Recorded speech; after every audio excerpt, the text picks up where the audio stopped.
आज हम class 6th का वर्कशीट नंबर 37 करने जा रहे हैं जो रोमन संख्या पे आधारित है। रोमन संख्या आपने इस तरह की घड़ी जरूर देखी होगी घरों में।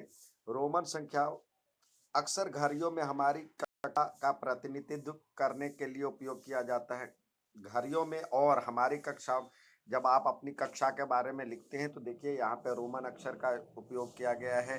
10वीं के लिए 10 लिखते हैं, दूसरे के लिए सेकंड लिखते हैं और इस तरह की घड़ी भी आप देखे होंगे।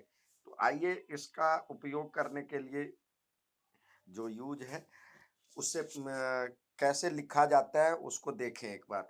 एक को लिखा जाता है, ये लिखने की विधियां हैं। 1 2 3 4 5 6 7 8 9 10 11 12 13 14 15 16 17 18 19 20।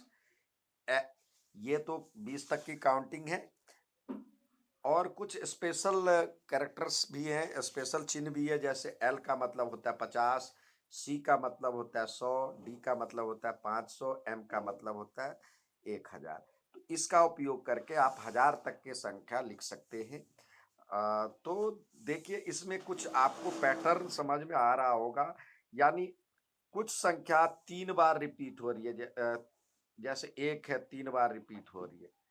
10 भी 3 बार हो सकती है। यानी 1, 10 का चिन्ह चिन्ह और 1000 का चिन्ह का अधिकतम हम 3 बार रिपीट कर सकते हैं। इसको एक एक एक ज्यादा से ज्यादा लिखा जा सकता है। इसको एक्स एक्स एक्स ज्यादा से ज्यादा लिखा जा सकता है। इसको सी सी का वैल्यू है 100, तो सी सी सी 3 बार लिखा जा सकता है। इसी तरह M M M M M M और बाकी 5 वाली संख्या है। जैसे 5 है, 5 है, 50 यानी इसका वैल्यू 5, 50 का वैल्यू 50, डी का वैल्यू 500। तो ये रिपीट नहीं होता है। तो अब देखिए रोमन अक्षरों के लिए प्रयुक्त प्रतीक, यदि किसी प्रतीक को दोहराया जाता है तो यह मान कई बार जोड़ा जाता है। उदाहरण दो, एक एक है लिखा हुआ तो इसका मतलब दो। एक एक्स एक्स तो यानी 10 10 20 30। एक प्रतीक को 3 बार से अधिक प्रयोग नहीं किया जा सकता है। लेकिन आपको बताया जो कि जिसके पीछे एक लिखा होगा, 1 10 100 1000, इसका हम 3 बार प्रयोग करेंगे। लेकिन V D V L D के प्रतीक को कभी दोहराया नहीं जाता।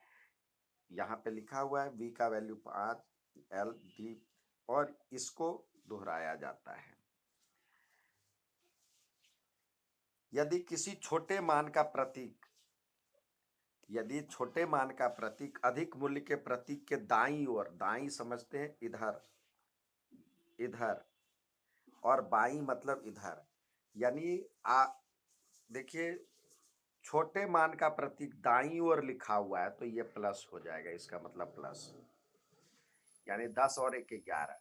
और बाईं ओर लिखा जाता है तो ये इसमें से ये घट जाएगा। ये उल्टा हो जाता है, 10 में से 1 कम हो गया तो ये 9, यानी उससे पिछली वाली। यदि किसी छोटे मान का प्रतीक अधिक मूल्य के प्रतीक के दाईं ओर लिखा जाता है तो यह मूल्य अधिक प्रतीक में के मूल्य में जुड़ जाता है। जैसे ये, यदि छोटे मूल्य का प्रतीक अधिक मूल्य के प्रतीक के बाईं ओर लिखा जाता है तो इसका मूल्य अधिक मूल्य के प्रतीक के मूल्य से घटाया जाता है। जैसा यहाँ पे 10 में से 1 गया 9। जैसे 5, ये लिखा 5 में से 1 गया। जैसे 10 में से 100 में से 10 गया। और किसको घटाया जाता है? अब जैसे ये नहीं है जो कि अब जैसे 99 लिखा है, 99 लिखा है, 99 के लिए आपने लिखा सी और 1 कम कर दिया, ऐसा नहीं है। उसका 1 दहाई पीछे चलता है। जैसे अब 99 लिखना है तो पहले 90 लिखना होगा, तो 90 के लिए सी है। और देखिए उस इसका 1 दहाई पीछे जाएंगे। इससे ये नहीं जो कि एक हम पीछे कर दें, वो गलत है। अब जैसे सी है, उसका उससे सी का वैल्यू 100 है, उससे पीछे वाला यानी 100 से एक जीरो कम यानी 10 वाला, 10 का वैल्यू सी एक्स आया। अब 9 के लिए आपको पता है जो कि 9 कैसे लिखेंगे, तो 10 से एक कम, ये हुआ 99। ये नहीं जो कि ऐसे लिख दे तो आपका नंबर नहीं मिलेगा, गलत है। आइए अब इसके लिए प्रयुक्त मान लिखे 5, 28 है, तो पहले दहाई के लिए 2 है तो ये लिखे, और 8 के लिए 5 और 1 2 3 8, 100 के लिए है ही सी, 72 के लिए 70 लिखे पहले, तो 70 के लिए 50 का वैल्यू क्या है आपके पास, 50 का वैल्यू एल होता है, और द 2 बार ये, तो 50 और 20 70, और 2 के लिए ये। ठीक है बच्चों, अच्छा लगे तो लाइक और सब्सक्राइब जरूर कीजिएगा। धन्यवाद।